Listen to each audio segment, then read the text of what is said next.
Okay, so welcome to the second installment of the Wine Clique podcast, where we talk more about wines and also to learn more about the different winemakers around the world. So today we're joined by Patricia from Artadi, which is one of Spain's most respected wineries, known for its deep commitment to expressing the unique character of Rioja's vineyards. So under the guidance of the Lacal family, Artadi has become a benchmark for terroir-driven wines that combine elegance, purity, and a strong sense of place. So Patricia continues this legacy with a modern perspective, bridging tradition and innovation in every bottle. So I would like to hear more from you for those people who may not know Artadi. What makes your winery and approach to Rioja unique? Well, thank you so much, Wen, for organizing this today. It's a pleasure to be in Singapore again. Um, so, a little bit like you were saying in the introduction, I think Artadi, well, of course, it's unique for its wines, but I think we were probably one of the first wineries in the region who were focusing and differentiating and communicating the concept of terroir in our region. So I think that's something that is marked a big part of our trajectory. Of course now and luckily there are more producers in the area that have taken this direction. Um, and we really do believe it's the future, and that in order for um, La Guardia, El Villar, and all the other villages, and Rioja as a region itself. Um, the only way to differentiate ourselves and find a place in the market is by talking about the villages, the terroir, the climate, and finding um, different characteristics from one to the other. So I think that's a little bit um, how Artadi has made a difference um, in the wine industry and the community.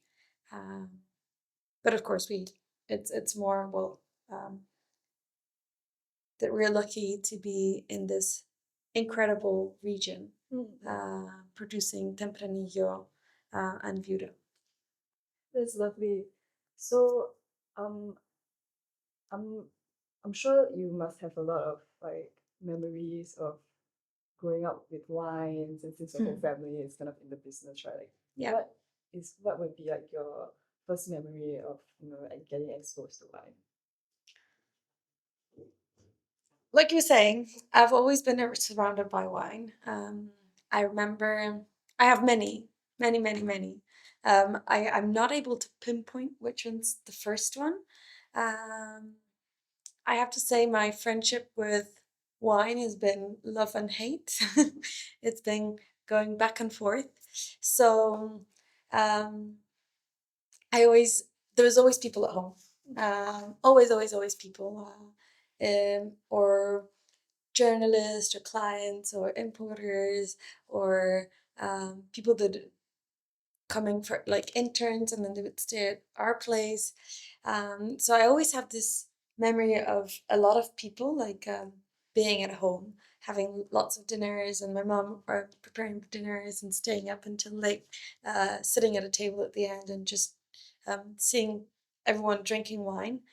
Um, I also have this very strong memory of harvest, feeling like a very stressful time of the year, where kind of everything stopped and the only thing that was going on was like, how's the harvest going? How's the harvest going?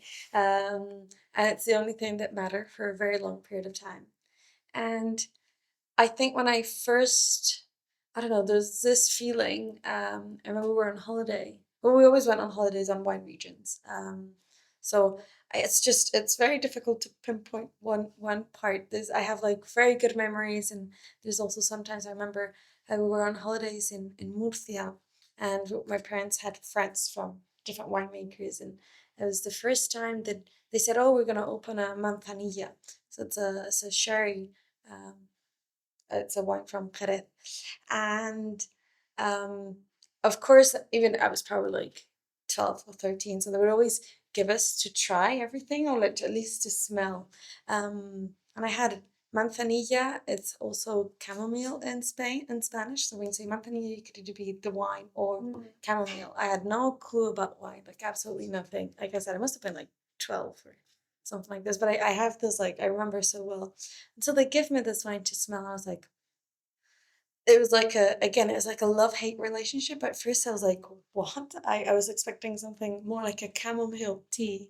And then I get this very strong, perfumed wine. Um, and I remember it was like, I don't like it, but I really do like it, this weird feeling. But like I said, I think, at first I wanted nothing to do with wine. I was like, I also come from a very small village, La Guardia, and I just wanted to go out and explore the world. So at first, my first feelings were that I want to leave this. There's a whole new world that I need to discover and I want to experience. I tried other things and I realized that what I had at home was actually what I really enjoyed. So I decided to come back. So I'm not able to pinpoint like memories. It's like my entire childhood and life is it's revolving around wine. So I have lots of memories. I could tell you so many. My granddad always at the table singing with wine, and I have to say that all the memories normally are always accompanied with friends and people. It's always like a concept of sharing and enjoying and part of like a culture. And Would you say like the wine has like brought your community together? Seems like it's a definitely my family. Unfortunately, wine is a little bit decreasing between young people, but for sure it definitely brings people together, and it's a moment of joy and sharing and talking and um, definitely. So it definitely brings people together more. Um, yes, yes. Just now you mentioned earlier that like you initially didn't have that interest for wine and Yeah. you decided to go out to go and see the world a little bit. Like, may I know if you weren't pursuing wine, like what would be the career that you saw yourself doing? So it's kind of related to wine. I actually studied hospitality management. We did have a wine course and everything, but very small and not very deep into the matter. But I studied hospitality management because I really enjoyed the gastronomy side. Um, and I still do. I think it's something that one day I would love uh, to to to pursue. But I actually studied hospitality for more the gastronomical side, which is very linked with wine, to be honest. Yeah, I don't know, something in there that's great. So since you are into gastronomy, do you have like a favorite wine and food pairing that makes you really happy? actually, now that we're in Singapore and Chinese food, I tried it here actually. I think sherry with Chinese Asian food go very well. Um, but generally speaking, just to go on the safe side, um, local food with local wine is a you can never go wrong. You can never go wrong. That sounds great. I don't know if you've ever tried it, but I totally recommend it. I did some research, so you are the second generation at Artadi, am I correct? Yes. How do you feel about that? Because like, how was the transition for you, and what did you feel like you would want to keep from the tradition to things that you would want to improve for the Yeah. family? So we're actually three siblings. I'm the youngest, and my brother is the oldest. He's the winemaker. So he's taking part of that side on um, introducing a little bit his approach. I have to say that we've been taught by my dad, and he's still part of the winery, and he's still very active, even though he is trying to step back a little bit, but not always easy. I always say we're three siblings, but I sometimes feel like we're four because the winery feels like another child of my parents. They've created it and seen it like in a way they've raised it, so they've seen it grow. Um, so my brother's taking part of the winemaking area. My sister, she is also involved. She does more part of like finance and Now she's actually um, also taking some parts in the vineyards. And then I'm doing more sales and part of management. So it's second generation, but with three siblings, which makes it even harder. In a way, easier because there's less pressure because it is very challenging, to um, take over something that your parents have created and where especially my dad, but my mom is also involved, very important person in Artadi. Um, but he has such a force and he knows everything, what he wants and how to do it and how to make sure that everything is right. That it is a big challenge and there's quite a bit of pressure. But at least we're three. But also at the same time, it's quite challenging because we're three people kind of deciding on everything. So there's sometimes we do. I mean, we all get along really, really well.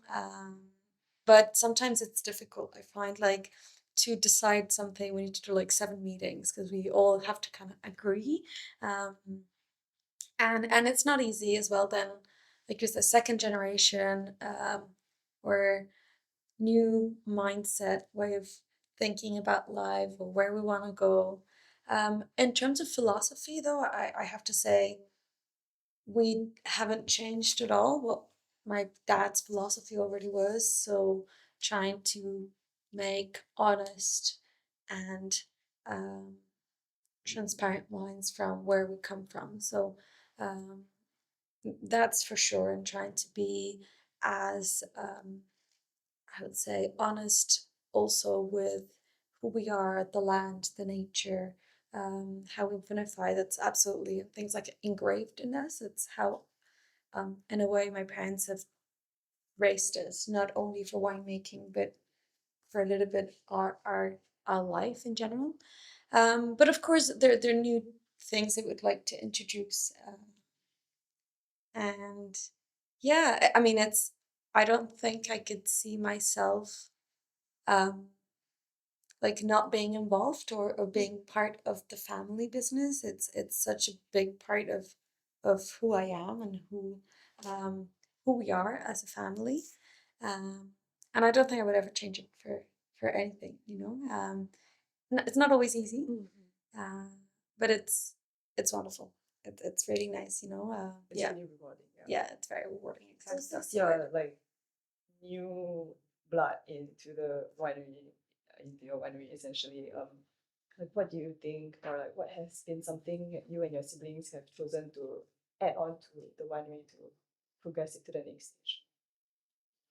Um, I mean, lots of different. We can always improve. We can always get better. Uh, but I think we're still in that transition, which is not easy. We a lot of the most of the people that are working with us in the winery, they've seen all of us grow. So um, they've seen me when I was 2, when I was 5, and so there's still a lot of transition, and I think there's still a lot we need to learn from my parents before we can make big changes. And I have to say I think they've done a great job. And so yeah, little by little, I'll see. I can't answer yet very well your question, but yeah. Since stepping into your essentially like a kind of a family legacy, right? Do you Yeah. feel that it is difficult to um keep your own voice and also like your own originality? Do you feel like you have to fill somebody else's shoes or I have to say, not so much, I think, because we're three. right? And so a little bit like that pressure, and it's a little bit shared between all of us, and just knowing that I'm not making all the decisions, like it's something that we talk about and we share. We all make a decision. We all make decisions together. So I don't really feel that pressure. And I also have to say my parents are quite lucky and they're very open minded. So whenever we've given different ideas and on how to make wines or the approach or management ideas or concepts that we want to implement, they've always been willing to listen. Um, they normally take a bit of time, which I completely also understand. Changes are difficult for everyone. Um, but I don't think they've ever said no to like a straight no to any proposal that we've made. And so that's also a little bit of a relief, you know, the fact that we're Right. still all together and it's a There's family still decision. room for discussion. Yeah. Yes. I don't really feel The pressure. the pressure That's or right, the that's or the really good. idea of it, like I need to fit into someone, you know, like That's good, a that's role. So yeah, that's nice. That's nice. I don't we don't have that, thank God. I hadn't really thought about it, but yeah, no, That's it's great. it's That's yeah. super good. So before stepping into this leadership role, I'm sure like you spent like a few years thinking about it or like, you know, talks of it. Like what would you say are some of like the biggest lessons you've learned before, you know, picking up the role? Um that we know nothing. And that yeah, just always try to adapt. Everything we change, the world is changing. Wine changes. What people expect of wine, how people drink it, how we share, how we eat. Everything is always changing. So we always have to be able to adapt, of course, without losing our personality and who we are. But I've learned that nothing is set cold. And we always have to be open minded in that sense, and that it's very, very, very, very important. Otherwise, it can be very difficult and frustrating because things will never be exactly how you imagined them. Um, and I am quite like I like my things in a certain way, and so that's also been a bit of a challenge for me. And I've realized that also my tastes have been changing when drinking wine, and so um, it's a constant evolution, and you can never know enough, and you always have to learn and explore and read and try, uh, and listen and talk to people, and so yeah, you never know enough for sure, for sure, for sure. I think something else that has become more prominent like during these few years is sustainability for the earth and also like innovations. Yeah. Kind of like big themes in today's society. How do you see Artadi balancing those with keeping your heritage and keeping your roots? We try to connect with nature in the way that our ancestors did. So we like to call it, we follow more of a traditional farming methodology. Um, and that we're starting to do treatments with drones. Um, and this is a little bit where for some people can be like, but is it sustainable? But is it innovation? And I think we need to respect and understand what we're doing and what our ancestors were doing, because it'll teach us how we got here and why we're here. And so for me, sustainability and innovation don't need to be confronted. If we use technology and innovation creatively and respectfully, they can go hand in hand, and it's probably the future. So, main thing for us is it's how we cultivate the vineyards, and I like to say that we're part of nature, that we don't own it, and we shouldn't be able to do whatever we want. But that doesn't mean that in order to make everyone, and I'm talking about the vineyard and the people working the vineyards having a better life, it doesn't mean that we cannot use some new technology and resources that have been developed. So, for example, we do everything organic. We try to everything that we take to put it back. Trying to create an ecosystem, trying to make sure that the nature cycle, is finished and we haven't interrupted it. And if in order to do that, we can use drones where we're compacting less the soils to make sure that the soils are alive and there are animals and oxygen. I don't see how that can be a bad thing.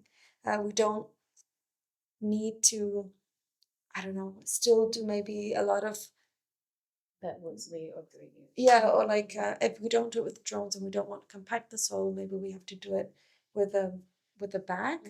But those bags are very heavy and they're not also good for maybe people's backs. Refer to compacting the soil, you're walking on this. Yeah, so like the thing is to do treatments, or you can do it with a bag. and you're spraying the vines, or you do it with a tractor. So tractors, we in our area we have quite a lot of silt and clay, and so they do have a tendency to compacting. And when you're an organic, you sometimes, depending on the year, but some years you need to do more treatments than maybe on a conventional. So in order to avoid compacting the soils, for example, drones could be an alternative, because they're just flying over the vineyards, and so you're not touching the soil. So yeah, I don't know. I think sustainability is a huge part on our philosophy and how we view it, but I think also innovation is the future. So hopefully it's not an easy task, but hopefully we can carry the two without forgetting the other one. Were your parents like receptive to the drones? Yeah, actually, my dad fell in love with it. The idea straight away. He was all of this year. He's been obsessed with the drones and going one way and going to another and trying this and trying that. He loves it. He loves it, and yeah. You mentioned earlier as well that like as like time goes on and things are changing, and I think quite a fair bit of I guess the more seasoned people in the wine industry are feeling that like the younger generations are not really interested in drinking wine anymore. Um, you know, personally, for you as someone in the winemaking industry, how do you think that maybe like the distributors or like people that are in the wine world can introduce this idea to the younger generation, make them interested? Um, for sure. I mean, and I'm gonna talk about Spain. I don't know so much about the situation here in Singapore, but I think, like you were saying, it's something a little bit generalized. Um, we're drinking less and less wine. Um, I have seen though that I drink wine in a different manner than my grandparents did, for example, or even my parents, but my parents were already transitioning a little bit. So my great grandparents considered wine basically like water, in a sense. Let me explain. This sounds a little bit bad. Sounds like maybe they were alcoholics. They're not. Um, they would drink 1 glass or 2 glasses of wine every day for lunch and dinner. It was really part of their meal. Um, Whereas I personally don't drink wine at home on my lunch and dinner. And when I do, special occasion thing for you? yeah, it's like, well, it's mostly Fridays and Saturdays. But it's more like a get together when I'm with friends and sharing. If I'm by myself or if I'm just with my partner having lunch or dinner, I would never really open a bottle. And it's true that maybe if we're just two celebrating at home, yes. Whenever I go out for dinner, which is or lunch, we're in Spain and Europe, we don't do it on a daily basis. Yes, we always order wine, but not at home. I don't have that tendency to or have always a wine a bottle of wine open and just serving 1 or 2 glasses of wine. So the way that we're consuming wine and enjoying wine has changed. And I guess we like winemakers and also maybe sommeliers at one point. I think we've made the message of wine complicated. And sometimes I feel their feeling is, oof, wine is complicated. Like they give them a wine menu. I'm like, what am I going to order? This is so complicated. And it is a little bit like it does push them back a little bit because I feel like a lot of people feel that they need to know about wine in order to be able to order and drink wine. And then we've seen a very big increase on the consumption of beer. And beer, they've made it easy, enjoyable. You drink it fresh. Where now with global warming, it's getting hotter and hotter, and so a lot of people are shifting to beer. And we haven't managed to really, encourage them and make them attached and and introduce wine into a daily culture. And I think that's for me a little bit the problem. How can we solve this? Which was your question. I wish I knew. I really wish I knew. I think there's already a tendency on the wine market of also making wines more elegant, more refined, um, more enjoyable, to be honest. So I think the wine business is shifting to the current needs and demands on what young people might enjoy more. Have you ever asked like your father how he got into wine? So the thing is, you need to come to La Guardia, first thing. Um, in La Guardia, we only have vineyards. It's our, it's this village, mountain, river, and in between there's vineyards. If we go back, we know of four other generations. So I would be the fifth generation in the family cultivating vineyards and making wine. So it really, I think the person that really encouraged my dad into winemaking, it wasn't his parents. It was his granddad. Vignal Pisson, which is our most probably known wine that we produce and make, was a vineyard planted by my great granddad, so my dad's granddad, in 1945, and that's where he, along together with my dad, that's where they spent a lot of time together, and they planted the vineyard and they saw the vineyard grow, and they shed all this time in this vineyard and just fell in love with winemaking and viticulture. So it was, I think it was my great granddad. Sounds like getting into wine is something that needs to be nurtured because it's like you have to grow up around the environment and people talk about it. Yeah, I think a big part it is. It's something that maybe you've been raised with and born in since you were little. But it does trap you as well. I know people that they're not coming from the wine world at all, and they're the biggest wine geeks now that I know. So I think wine really does also trap you. It's so captivating, and What interests you the most about wine making? What makes you the it's most like happy? honestly, then sharing it with people. The community, Yeah, bringing people together. yeah. But the process itself is beautiful, you know. It's crazy how, you know, it's any plant, but at the end, I guess we're so in contact with the vines, but how they can make grapes and then you can transform them, the entire process of grapes to juice to must to then wine, and how the wine changes and you're part of that process, trying to understand the wine better. The fact that, you know, we only get one go a year to actually make wine, and every year is completely different. Every year is a huge challenge, and because not a single vintage is the same. So just once a year, you have to give it all you've got, um, and it's so exciting. Like it never gets boring. It's never the same. Like never the same. So it's it's amazing. So this will be concluding the interview, but Yeah. looking ahead, what do you see, or where do you see Artadi going being under you and your siblings' leadership? Oh, I hope we don't ruin everything. um, Honestly, if we can continue what my dad did, I think that would already be amazing.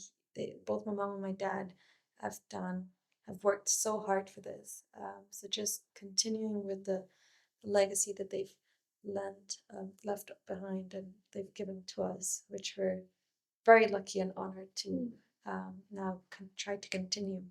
Um, but a little bit the idea of, I think the philosophy is we want people to know Artadi and enjoy Artadi, and that while tasting and drinking our wines, they get a touch and a feeling of La Guardia and El Villar, which is where we cultivate vineyards and where we have our vineyards and make wine, and that they get the sense of Tempranillo from northern Spain, and that they enjoy it. So this is really that we learn better of our vineyards and our land and our history, so that we can continue to share it with everyone. Yeah. So that's a little bit our life objective. Hopefully we manage it. Touch wood. Thank you so much for sharing all your experiences today. I've learned Thank so you. much about Artadi. Thank you for listening and asking all the lovely Yeah. questions. Okay. Was that 1 hour long? Yeah, it's about Okay. 45 minutes. Perfect. If someone listens all of that.